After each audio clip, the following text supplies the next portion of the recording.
So you decided to lift your Bronco and you're wondering, do I need upgraded CV axles?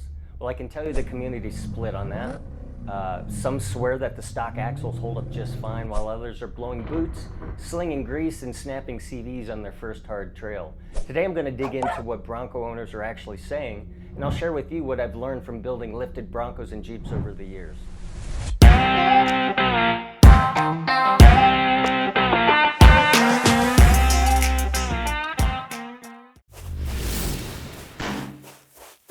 A quick note before we dive in.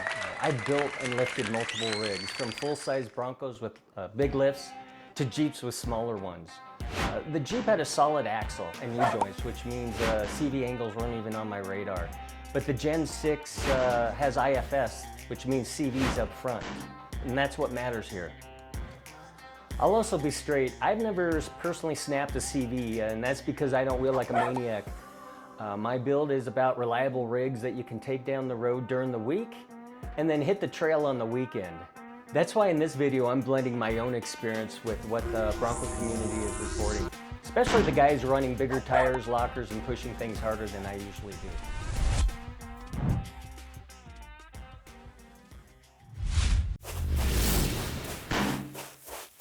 I was high-centered, engaged the lockers, hit the gas, and both front CVs popped at the same time. Grease everywhere. Trip was over. And that's a worst case scenario, but here's the thing. Not everybody has that experience, and that's why the community is so divided. Running a 2.5-inch lift with 35s, 20,000 miles on stock CVs, no issues yet. Not everybody's that lucky. There's owners running 35s on a mild 2-inch lift who have reported complete axle failures. Stripped splines, outer joints gone, 4x4s done for the day. Swapped to RCVs thinking they'd be bulletproof. They failed early too, but warranty support was solid. So even upgraded CVs can fail. You're not buying magic, you're buying margin. Which brings us to the real culprit. So why do some people grenade CVs while others never had an issue? It comes down to one word: angles. From the factory, CV axles sit nearly flat. Add a lift and the CVs point down. The sharper angles create three problems: extra stress on the joint, constant boot flex, and more heat under load. That's why you'll see grease flung in a wheel well when a boot stretches and splits. Anyone with a lift should absolutely check for full droop bind. If you have it, run limit strips before you grenade a CV.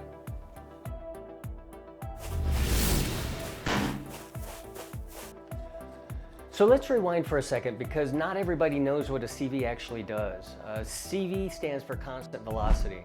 And unlike a U-joint, which speeds up and slows down as it rotates, a CV joint keeps power delivery smooth through its range of motion. That's why the IFS rigs like the Bronco ride smoother at speed as compared to old solid axle Jeeps. The CV axle connects your front differential to the wheel hub. Joints at both ends let it flex up and down as the suspension moves while still sending power smoothly. At stock height, those joints live an easy life. Add a lift or articulation and suddenly the joint is working at a sharper angle every single mile.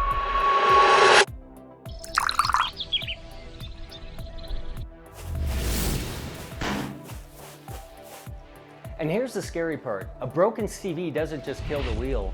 It's going to kill the entire 4x4 system until it's fixed. You can still drive in 2 high, but in 4 high and 4 low, torque's going to escape through that broken end. That means you've effectively lost your front drive until it's repaired. And here's the kicker. Trailside fix is messy. Grease everywhere, clamps that won't seal.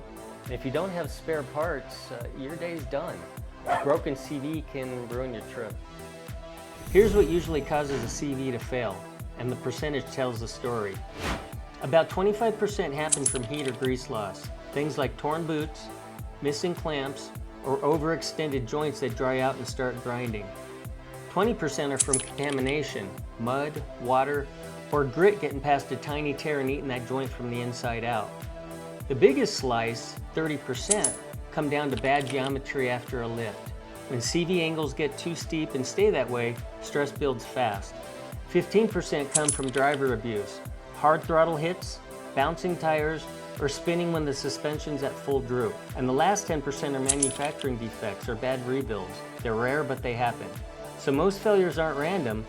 They're mechanical warnings we just ignore until something lets go. Now my Bronco isn't lifted yet, but I've had my share of rigs. 4 to 5 full-size Broncos, a half a dozen Jeeps, one Gladiator, and several F-150s, all with lifts that I installed. And I don't just lift for looks, I use them. They've all seen plenty of on and off-road miles. Through all that, I've never had a CV or a driveline failure. And the reason is simple, and that's because I build for balance. A rig that can handle the trails on Saturday and the roads on Monday. And with that said, I pay close attention to the Bronco community's tougher feedback. Those guys wheel a lot harder than I do, so their experience is going to show where those true weak points are. So here's the real question. When do you have to upgrade those CVs? For a daily driver with a 2.5-inch lift, stock CV should be just fine. Drive smart, inspect those boots. If you're hard wheeling on 35s or 37s with lockers, upgraded CVs like RCV, Spicer Extreme, or Ford Performance HD can be cheap insurance. But here's the budget reality. Stock CVs are basically free because you already own them. Aftermarket CVs are expensive, and for some people that's peace of mind, but for others that's money better spent elsewhere, unless you're really pushing your truck hard. And of course, bigger wheels and tires play a big role here too. Bigger, heavier tires put more leverage on those CVs. That's why in my next video I'm going to show you the tire and wheel combo that I chose and how it ties into everything we've been talking about in my suspension series. So what can you do to keep your CVs alive? The community gave me 5 clear answers. So point 1, inspect those CV joints often. They're your first warning sign. Spot a small crack early and you can reboot it before your joint fails. A few minutes with a flashlight after a trip can save hundreds in replacement parts. Point 2, don't throttle at full steering lock. That's the worst position for a CV. Wheel cranked and suspension flexed. Add sudden torque and that's when the joints explode.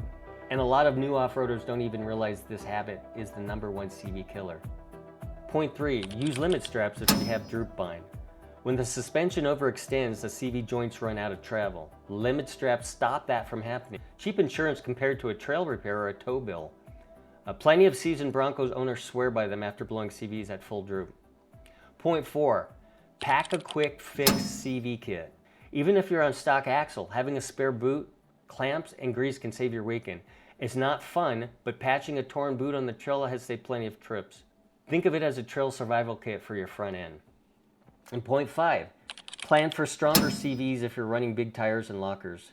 Stock axles are fine for daily drivers, but once you throw 35s or 37s on and start locking the diffs in the rocks, you're right at the edge. That's when most folks step to RCVs, Spicers, or Ford Performance HDs. Even then they're not invincible. You're buying margin, not magic. So the bottom line is, if you're going to be installing a mild lift and just hitting light trails, then stock CVs are usually just fine. That's been my experience over multiple lifted Broncos and Jeeps. I've never had a CV fail, but I also don't wheel that hard. However, if you're going to step into larger tires, 35-inch and up, lockers, and hitting some serious trails, then upgraded, stronger CV axles are the best insurance you can buy. If this helped, hit subscribe and check out my other videos where I break down geometry, alignment, and product reviews. And don't miss the next video, which is going to be the wheel and tire reveal. That's the one you've all been waiting for. Project Kehm.